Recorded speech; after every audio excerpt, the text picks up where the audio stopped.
वाहिगुरु जी का खालसा वाहिगुरु जी की फतेह। आओ जी आप समूह संगतां दे सहयोग दे नाल एक सहज पाठ अर्थां समेत करिए अते पाठ नूं विचारीए। आओ जी पहला मूल मंत्र दा पाठ करते हाँ। समूह संगतां नूं इस तो पहला एक बेनती है कि जिन्नियां संगतां तक गुरबाणी दा ये उपदेश पहुँच रहा है अगे तो अगे जरूर भेजना करो ताकि सानू पाठ करन दे विच आसानी हो सके। बहुत संगतां घर दे विच पाठ करना चाहुंदियां हन पर गलत उचारण ना हो जावे, गलत पाठ ना हो जावे, इस करके संगतां पाठ करन तो डरदियां हन। बहुत परिवार इदां दे ने कि जो पाठ ते करना चाहुंदे है, इच्छा है पाठ करन दी, पर इस करके नहीं करते कि किते गलती ना हो जावे। इस कारण करके आप संगतां दे तक ये संपूर्ण अर्थां समेत सहज पाठ, आओ जी असीं इस पाठ की आरंभता करते हाँ अते नाल नाल अर्थां नूं विचारते हाँ। मूल मंत्र तो असीं आरंभ करांगे ते शुद्ध उचारण नाल अर्थ भी देखांगे। एक ओंकार सतनाम करता पुरख निरभौ निर्वैर अकाल मूरत अजूनी सैभं गुर प्रसाद।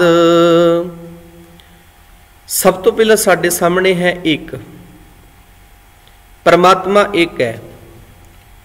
क्यों कहना पै रहा है कि परमात्मा एक है? क्योंकि वख वख रब बना ले गए, वख वख तरीके नाल रब बनाए गए।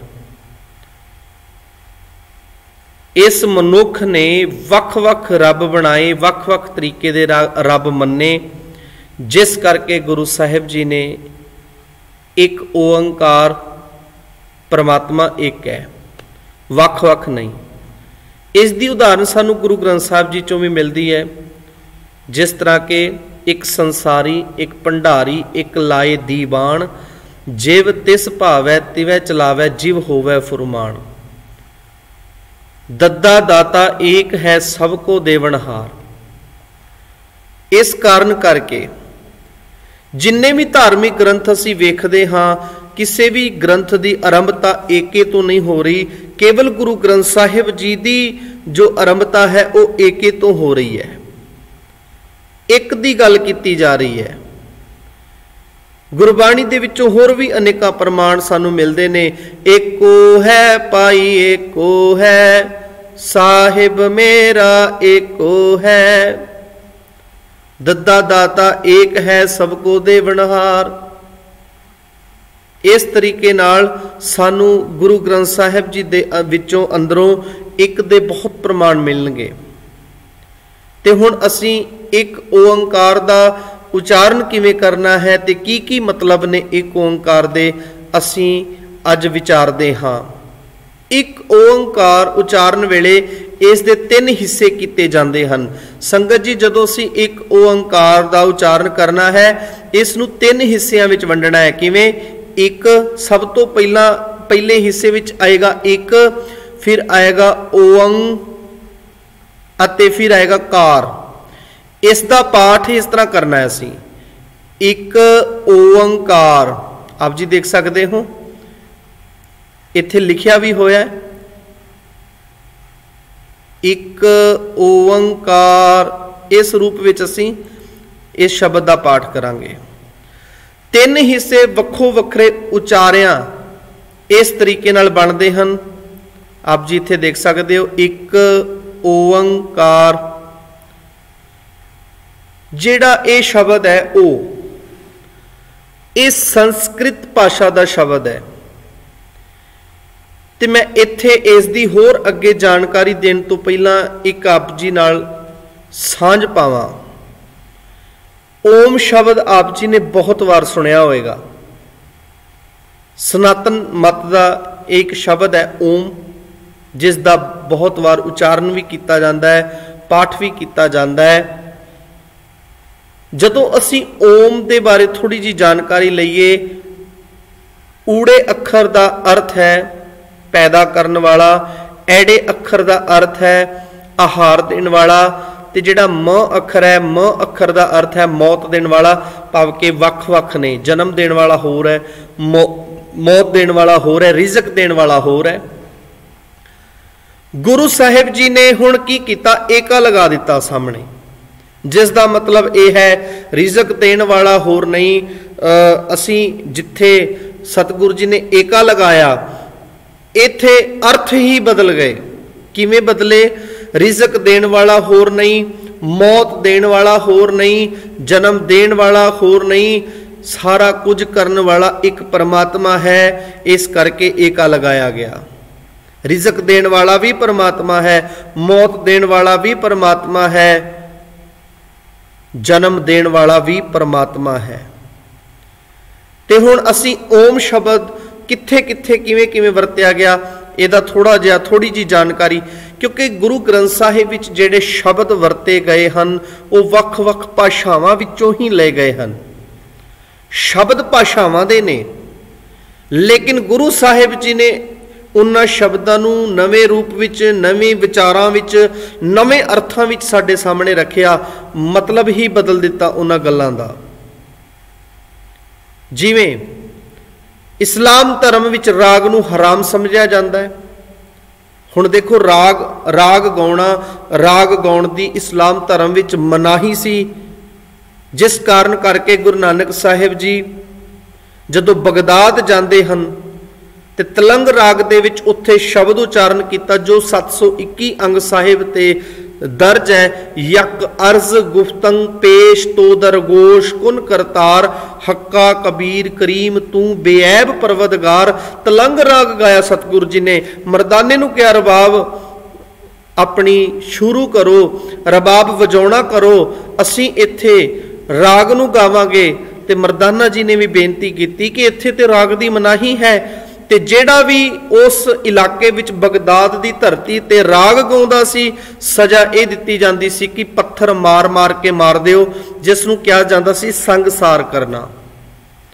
ਹੁਣ ਸੰਗਤ ਜੀ, ਰਾਗ ਦੀ ਮਨਾਹੀ ਕਿਉਂ ਹੈ? ਕਿਉਂਕਿ ਰਾਗਾਂ ਦੇ ਵਿੱਚ ਪਹਿਲਾਂ ਅਸ਼ਲੀਲਤਾ, ਭੱਦੇ ਗਾਣੇ, ਜਿਸ ਤਰ੍ਹਾਂ ਅੱਜ ਕੱਲ੍ਹ ਵੀ ਚੱਲ ਰਿਹਾ ਹੈ, ਇਹ ਕੁਝ ਦਿੱਤਾ ਜਾਂਦਾ ਸੀ, ਜਿਸ ਕਰਕੇ ਇਸਲਾਮ ਧਰਮ ਨੇ ਰਾਗ ਨੂੰ ਗਾਉਣ ਤੇ ਹੀ ਪਾਬੰਦੀ ਲਗਾ ਦਿੱਤੀ ਕਿ ਰਾਗ ਕੋਈ ਗਾ ਹੀ ਨਹੀਂ ਸਕਦਾ, ਕਿਉਂਕਿ ਇਹ ਚੰਗੀ ਸ਼ਬਦਾਵਲੀ ਦਾ ਪ੍ਰਤੀਕ ਨਹੀਂ ਮੰਨਿਆ ਜਾਂਦਾ ਸੀ, ਚੰਗੀ ਭਾਸ਼ਾ ਦਾ ਪ੍ਰਤੀਕ ਨਹੀਂ ਮੰਨਿਆ ਜਾਂਦਾ ਸੀ। ਰਾਗ ਗਾਉਣ ਦਾ ਮਤਲਬ ਹੀ ਇਹ ਹੁੰਦਾ ਸੀ ਕਿ ਮੰਦੇ ਗੀਤ ਗਾਉਣੇ ਜਾਂ ਮੰਦੇ ਬੋਲ ਬੋਲਣੇ, ਜਿਸ ਕਰਕੇ ਸਖਤ ਪਾਬੰਦੀ ਲਗਾ ਦਿੱਤੀ। ਪਰ ਗੁਰੂ ਨਾਨਕ ਸਾਹਿਬ ਜੀ ਨੇ ਰਾਗ ਗਾਉਣ ਦਾ ਮੀਨਿੰਗ ਚੇਂਜ ਕਰ ਦਿੱਤਾ। ਜਿਸ ਰਾਗ ਨੂੰ ਮਨਾਹੀ, ਜਿਸ ਰਾਗ ਨੂੰ ਗਾਉਣ ਦੀ ਮਨਾਹੀ, ਉਸੇ ਰਾਗ ਦੇ ਵਿੱਚ ਸਤਿਗੁਰੂ ਜੀ ਨੇ ਉਸੇ ਭਾਂਡੇ ਦੇ ਵਿੱਚ ਪਰਮਾਤਮਾ ਦੀ ਸਿਫਤ ਸਲਾਹ ਰੂਪੀ ਜੋ ਪਦਾਰਥ ਪਾ ਕੇ ਇੱਕ ਬੜਾ ਸੋਹਣਾ ਇੱਕ ਗੁਲਦਸਤਾ ਤਿਆਰ ਕਰ ਦਿੱਤਾ। ਇਹ ਸੋਚ ਹੈ ਗੁਰੂ ਨਾਨਕ ਸਾਹਿਬ ਜੀ ਦੀ। ਤੇ ਹੁਣ ਇਸੇ ਤਰੀਕੇ ਨਾਲ ਸ਼ਬਦ ਗੁਰੂ ਗ੍ਰੰਥ ਸਾਹਿਬ ਵਿੱਚ ਜੋ ਭਾਸ਼ਾਵਾਂ ਨੇ, ਬੋਲ ਚਾਲਦੀਆਂ ਭਾਸ਼ਾਵਾਂ ਨੇ, ਉਹਦੇ ਵਿੱਚੋਂ ਹੀ ਲਏ ਗਏ ਨੇ, ਲੇਕਿਨ ਉਹਨਾਂ ਦੇ ਜਦੋਂ ਅਰਥ ਅਸੀਂ ਦੇਖਾਂਗੇ, ਵਿਚਾਰਾਂਗੇ ਅੱਗੇ, ਤੇ ਆਪ ਜੀ ਦੇਖਣਾ ਕਿ ਉਹਨਾਂ ਦਾ ਮਤਲਬ ਹੀ ਚੇਂਜ ਕਰ ਦਿੱਤਾ। ਹੁਣ ਜਿਹੜਾ ਓਮ ਸ਼ਬਦ ਹੈ ਸੰਸਕ੍ਰਿਤੀ ਦਾ ਹੈ। ਅਮਰ ਕੋਸ਼ ਅਨੁਸਾਰ ਇਸ ਦੇ 3 ਅਰਥ ਹਨ। ਅਮਰ ਕੋਸ਼ ਦੇ ਮੁਤਾਬਕ ਇਹਦੇ 3 ਅਰਥ ਕੀਤੇ ਜਾਂਦੇ ਨੇ। ਨੰਬਰ 1, ਵੇਦ ਆਦਿ ਧਰਮ ਪੁਸਤਕਾਂ ਦੇ ਆਰੰਭ ਅਤੇ ਅਖੀਰ ਵਿੱਚ ਅਰਦਾਸ ਜਾਂ ਕਿਸੇ ਪਵਿੱਤਰ ਧਰਮ ਕਾਰਜ ਦੇ ਆਰੰਭ ਵਿੱਚ ਅੱਖਰ ਓਮ ਪਵਿੱਤਰ ਅੱਖਰ ਜਾਣ ਕੇ ਵਰਤਿਆ ਜਾਂਦਾ ਹੈ। ਧਰਮ ਪੁਸਤਕਾਂ ਦੇ ਵਿੱਚ ਆਰੰਭਤਾ ਤੇ ਅਤੇ ਅਖੀਰ ਵਿੱਚ ਅਰਦਾਸ ਜਾਂ ਕਿਸੇ ਪਵਿੱਤਰ ਧਰਮ ਕਾਰਜ ਦੇ ਵੇਲੇ ਓਮ ਸ਼ਬਦ ਦੀ ਵਰਤੋਂ ਕੀਤੀ ਜਾਂਦੀ ਹੈ, ਇਹ ਵਿਚਾਰ ਰੱਖਦੇ ਹੋਏ ਕਿ ਇਹ ਪਵਿੱਤਰ ਸ਼ਬਦ ਹੈ। ਨੰਬਰ 2, ਕਿਸੇ ਹੁਕਮ ਜਾਂ ਪ੍ਰਸ਼ਨ ਆਦਿਕ ਦੇ ਉੱਤਰ ਵਿੱਚ ਆਦਰ ਅਤੇ ਸਤਿਕਾਰ ਨਾਲ ਜੀ ਹਾਂ ਆਖਣਾ। ਸੋ ਓਮ ਜਿਹੜਾ ਓਮ ਸ਼ਬਦ ਹੈ, ਭਾਵ ਕਿ ਓਮ ਦੀ ਅਸੀਂ ਗੱਲ ਕਰ ਰਹੇ ਹਾਂ, ਓਮ ਦਾ ਅਰਥ ਹੈ ਜੀ ਹਾਂ। ਤੀਸਰੇ ਨੰਬਰ ਤੇ ਓਮ ਦਾ ਅਰਥ ਹੈ ਬ੍ਰਹਮਾ। ਹੁਣ ਇਹਨਾਂ ਵਿੱਚੋਂ ਕਿਹੜਾ ਅਰਥ ਇਸ ਸ਼ਬਦ ਦਾ ਇੱਥੇ ਲਿਆ ਜਾਣਾ ਹੈ, ਕਿਹੜਾ ਸ਼ਬਦ ਲਈਏ, ਇਸ ਨੂੰ ਦ੍ਰਿੜ ਕਰਨ ਲਈ ਸ਼ਬਦ ਓਮ ਦੇ ਪਹਿਲਾਂ ਇੱਕ ਲਿਖ ਦਿੱਤਾ ਗਿਆ। इस दा भाव यह है कि इत्थे ओम दा अर्थ है भाव के ओंग जिहड़ा असीं जिस रूप विच असीं पढ़दे हां ओंग। ओंग दा अर्थ है ओ हस्ती जो एक है, जिस वर्गा होर कोई नहीं अते जिस विच ये सारा जगत समा जांदा है। जिस वर्गा कोई होर नहीं, जिस दे जैसा कोई होर नहीं, ते जिस विच ये सारा संसार समा जांदा है, उस हस्ती नूं गुरु साहिब जी ने ओंग कह के संबोधन किया है, ओंग कह के सत्कार दिता है। इस करके एक ओंग परमात्मा एक है। असी ओंग तक विचार की है जी। हुण तीजा हिस्सा देख लो, क्योंकि वो कहते जी साडा जन्म देने वाला होर है, मौत देने वाला होर है, रिजक देने वाला होर है। गुरु साहब जी ने एका लगा दिता, नहीं, एक अकाल पुरख ही जन्म देने वाला है, एक अकाल पुरख ही मौत देने वाला है, एक अकाल पुरख ही सारियां नूं रिजक देने वाला है। तीजा हिस्सा है कार, जिस दा उच्चारण कार है। कार संस्कृत दा एक पिछेतर है। कार ये आप जी नूं गुरबाणी विच आ देखो जी प्रमाण मिल जाणगे। नन्ना कार ना कोई करेई, कार शब्द आप जी नूं इत्थे मिल रहा है। राखै आप वडियाई देई, कीमत सो पावै आप जाणावै, आप अपुल ना भुल्ले। जय जयकार, इत्थे हुण देखो जी जय जयकार करै सब तुध भावै, गुर कै शब्द अमुल्ले। सहजे रुण चुणकार, इत्थे हुण रुण चुणकार, इत्थे देखो जी कार शब्द सुहाया। ताकै कर पार ब्रह्म समाया। ये पुल्लिंग शब्दां दे जिवें आ जी है रुण चुण पुल्लिंग शब्दां दे, हुण स्त्रीलिंग शब्दां दे पछेतर रूप विच भी वरतिया गया। दया धारी तिन धारणहार, बंधन ते होई छुटकार। मेघ समय मोर निरतकार, चंद देख बिगसै कौलार। आप जी देख सकते हो। देख रूप अत अनूप मो महामग पई, किंकनी शब्द चनतकार खेल पाहे जियो। इस तरीके नाल हुण असीं इत्थे जिहड़े अर्थ देख लईए, नन्नाकार एक रस इनकार, सदा लई इनकार, हमेशा लई इनकार। जयकार लगातार जय जय दी गूंज। निरतकार ये देखो जी पिछे कार शब्द लग रहा है। निरतकार एक रस लगातार नाच। झनतकार एक रस सोहनी आवाज, झनत कहते ने आवाज नूं, साउंड नूं, ते कार शब्द लग गया एक रस लगातार। निरतकार निरत कहते आ नाच नूं, ठीक है जी। कार शब्द लग गया एक रस लगातार नाच। जयकार लगातार जय जय, जय जय दी गूंज। ये जिहड़ा हुण लगातार एक रस शब्द असीं अर्थ कर रहे हैं, ये सारे कार दे विचों निकल रहे आ। ते इस करके जी पिछेतर कार दे लाण तो बिना ते लगाण नाल दोहां तरह के शब्दां दे अर्थां विच फर्क हेठ लिखे प्रमाण तो स्पष्ट हो जाता है। अब जी थल्ले भी प्रमाण देख सकते हो।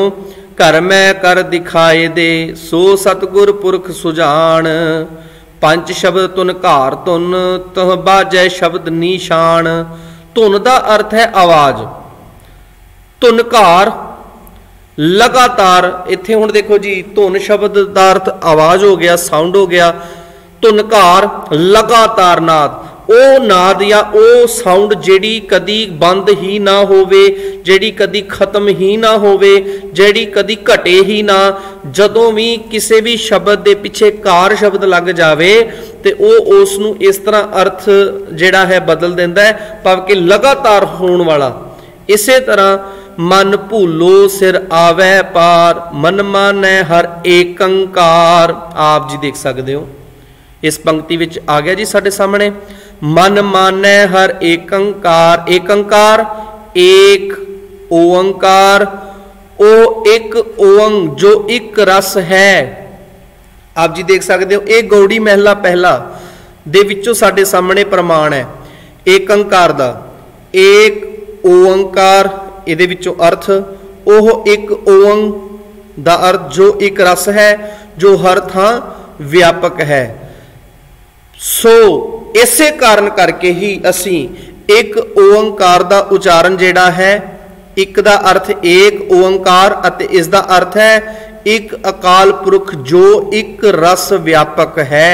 जिवें असीं पिछे पढ़िया तुनकार, निरतकार, झनतकार, हुण उन्हां दे अर्थ वेखे, सानू हुण समझ आया कि असीं एक ओंकार दे जिहड़े अर्थ ने सब विच एक रस व्यापक ही क्यों करदे हां, ये अर्थ क्यों कीते असीं, इस बारे असीं आप जी नाल सांझ पाई है। इत्थे इस दा उचारण जिहड़ा है इस करके इत्थे कीता जावेगा एक ओंकार। दोबारा फिर पढ़ लईए, एक ओंकार। परमात्मा एक है, सब विच एक रस व्यापक है। हुण जिन्नी समुची गुरु ग्रंथ साहिब जी दी बाणी है एक ओंकार दी व्याख्या कर रही है, एक ओंकार दे अर्थ कर रही है। सो संगत जी इत्थे ही विचारां दी समाप्ति है। असीं एक ओंकार दी चंगी तरह बड़े ही अर्थां दे विच स्पष्ट रूप विच उचारण की करना है अते किवें करना है अते एक ओंकार दे अर्थ की ने इस ते विचार कीती है। इत्थे ही समाप्ति है जी पहले भाग दी। ते असी दूसरे भाग दे विच मूल मंत्र दी जो असी विचार करांगे वो बड़ी बरीकी नाल करांगे, एक एक लफ्ज़ अखर नूं वेख के चंगी तरह समझ के करांगे। उस तो उपरंत जो शब्द अगे आउणगे, जो अगे पौड़ियां आउणगियां, उन्हां दी संखेप विच टूक मात्र विचार करते हुए पर पद अर्थ चंगी तरह समझ के विचार के करते हुए असीं अगे पाठ ते उन्हां दे अर्थ वेखांगे। फतेह नाल सांझ पाओ जी। कल आप जी नाल सतनाम अते उस तो उपरंत जो शब्द हन उन्हां दी विचार सांझी करांगे। समय की समाप्ति है। वाहिगुरू जी का खालसा, वाहिगुरू जी की फतेह।